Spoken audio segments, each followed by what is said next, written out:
but Him, but it also means that I will fear none but Him. I will hope from none but Him. I will ask none but Him. I will complain to none but to Him. And I will love none but Him and what He loves. I will dislike none but what He dislikes, which is evil, and Satan and devils and killing and murder, all what God dislikes. And this testimony of faith, saying there is no God except God or Allah, and Muhammad is the Messenger of Allah, becomes the core of my faith, because it's like breaks the chains. After believing in this, I will never become the slave of any human being or any material or any desire. So this in itself breaks the chains of faith. The second thing is the salah, which is the prayers. Muslims establish the prayer 5 times every day. Not all of them in the morning, not all of them at night. We have to keep being in contact with God all day long. So we have a prayer around 3:30 or 4 o'clock in the morning, which is the dawn prayer. It differs from winter to summer. Sometimes it's like 7 o'clock, sometimes around 3 o'clock. And there is a prayer at noon, which is around 1 o'clock or 1:30. There's a prayer in the afternoon, which is around 6 or 6:30, because it's summer, but in winter it's around 3:30. And there's a prayer after sunset, directly after sunset, and there's a prayer in the evening. Number one, this should be done on time. Second, it is recommended to pray in congregation with my brothers and sisters in the mosque. But if I cannot come every time to the mosque, it's too hard for me to come to the mosque every time, it is recommended to pray in congregation with my family at home or with my friends or my colleagues at work. If no one is there to pray with me, I can pray individually. And when I pray, I have to turn my face towards this direction, which is the direction of Mecca in Arabia, where a cube-shaped building exists called the Kaaba. Have you seen the Kaaba before in a picture? Good. This Kaaba is not an idol that Muslims worship.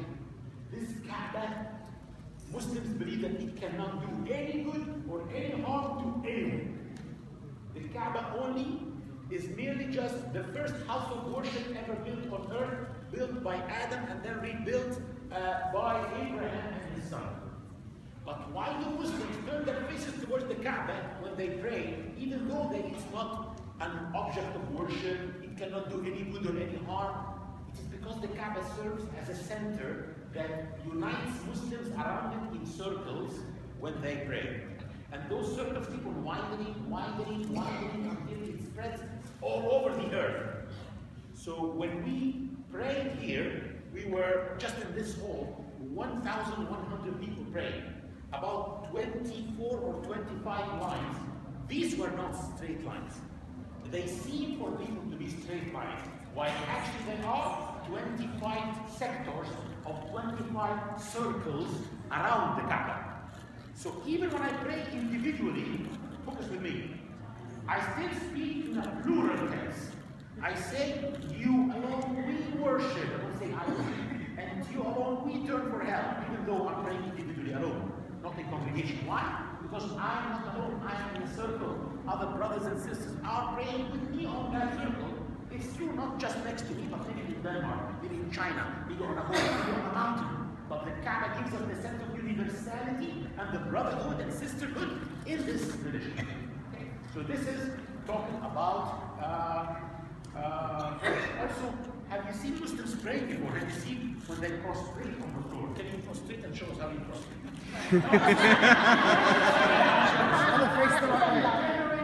Go ahead. This is China, Sheikh. Okay. This is how we prostrate. Sheikh. Thank you very much. Thank you. Of course, many people saw Muslims the first time when they saw someone doing that, they thought that the Muslim is looking for something under the chair. While actually, and of course, it's so weird. Why would anyone pray like that? While actually, if any one of you has a Bible, go to Matthew 26:39. you will find the verse saying, and he, Jesus, went a little further and fell on his face and prayed. So this is how Jesus used to pray. This is how Muhammad prayed. This is how Moses prayed. This is the prophetic traditions. This is what we do to show humbleness to God. Yeah, but it looks like humiliation. No, it's not humiliation. When you humble yourself to God, He elevates you. You are never controlled or abused by anyone else. You feel like you are now supported by the strongest, by the greatest, and you never fear anyone else.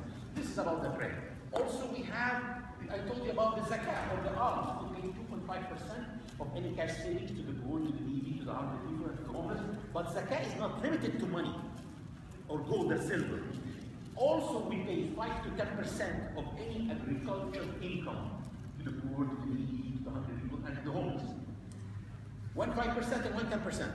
5% in countries that have irrigation systems, because we have costs coming out of the pockets for irrigation. But in some countries, like Malaysia, for example, they don't have irrigation systems because it's like raining all day, every day. It's like raining all the time. So in countries where people do not depend on irrigation systems, they have to spend 10% of the agriculture income on the poor, the needy, the hungry people, and the homeless. And it also states it's not limited only to agriculture. Any extracted resources or minerals that come from underground, 20% of them should be spent on the poor, the needy, the hungry, and the homeless. Like petroleum, like gold, like phosphate. All these minerals that come from the earth, 20% should be actually spent on the poor before countries and governments go and buy arms and weapons for their armies. They should spend 20% of these resources on the poor and the homeless and the hungry people. It's a shame in Islam when people have hunger. And actually, I know that many of you are now thinking, but many Muslim countries have a lot of hungry people and starvation, and this is because many Muslims are just Muslim by name. And we are now trying to revive the religion by applying it in our life. It's not enough to just, pray 5 times a day. I have to be like Prophet Muhammad, a walking Quran. This is how his wife Aisha described it. She said he was the embodiment of the Quran. So what the Quran says, I should really apply. And the fifth and the last one among the pillars are the pilgrimage to Mecca. It is an obligation once in a lifetime on every Muslim who can afford to go to Mecca, and also who can go physically, who is well to go to Mecca, is to go at least once every in his life to do pilgrimage to Mecca. This pilgrimage changed many people's lives. It changed my life. A few years ago, I made pilgrimage with many people. We were all moving from one place to the other together, eating together, praying together, wearing the same simple clothes together. If you see someone in the clothes of pilgrimage, you can never tell if he's a millionaire or a very poor person. He's an owner of a chain of restaurants or a chain of hotels, or someone has donated a ticket to go to pilgrimage. You cannot tell. There's no difference between them for those 3 days. So it changed many people's perception of life, actually. That the truth is that we are weak. And God is the only one who is great and strong. And He gives us strength, He gives us money to test us. This money that we have in our accounts doesn't really belong to us. It belongs to Him. God says in the Quran about the slaves, give them out of the wealth of Allah that He has given to you. It is to give the slaves so that they can buy their own freedom. In Islam, a slave can buy his freedom from the master. At the time when there was slavery, Islam has made it an obligation on masters to write an agreement with their slaves, telling every slave how much he's worth, so that if this slave can get this money, he's buying his freedom, even if his master doesn't want that. So God is saying, give them out of the wealth of Allah that He has given to you. So the money really belongs to Allah. And actually one of the biggest people that this pilgrimage has changed their lives is someone called Malcolm X. Anyone can hear about Malcolm X? Malcolm X. MashaAllah. One of the main leaders of the Negro nationalistic liberation movement in the United States of America.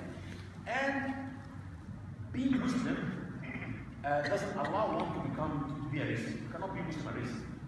But unfortunately, there was a group that emerged in the States that were like very racist, maybe because of all what the black people went through in this country.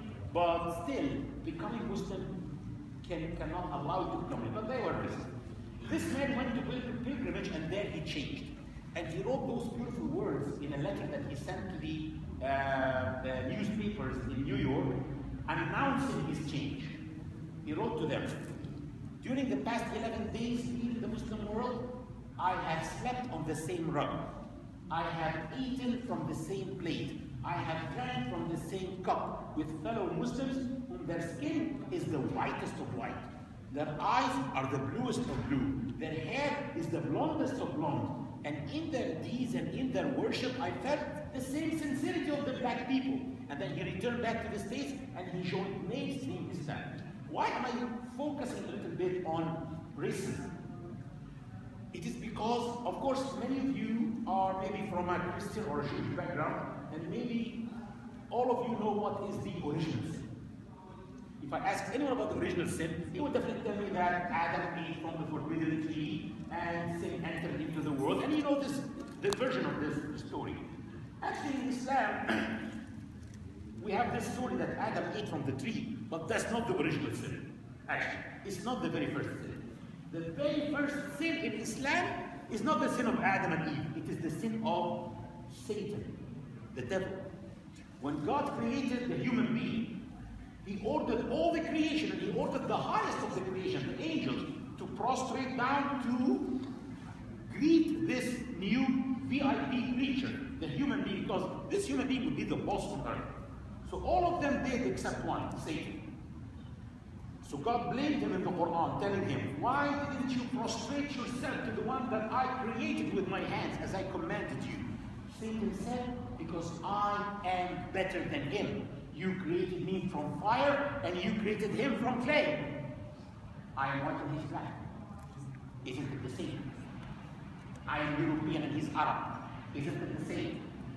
I am Arab and he's Indian. Isn't it the same?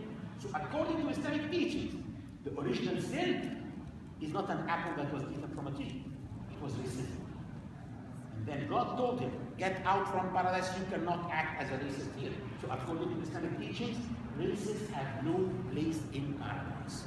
And according to Islam, we believe that racism is the source of every evil. The source of Islamophobia is racism. The source of xenophobia is racism. The source of anti-Semitism is racism. So in Islam, we learn that the very first sin is racism, and that the challenge of each and every one of us is not to be a racist and not to think himself or herself superior because of the race, color, or sex. That's why we come here 5 times every day and we line up all together, the millionaire next to the poor person, praying shoulder to shoulder, foot to foot. And then we go back home with this feeling of brotherhood that is between us. Okay? I believe that if people pray 5 times a day, there won't be fighting with each other. So, would you like to continue the tour? Taking them around the mosque, show them the sin of all right?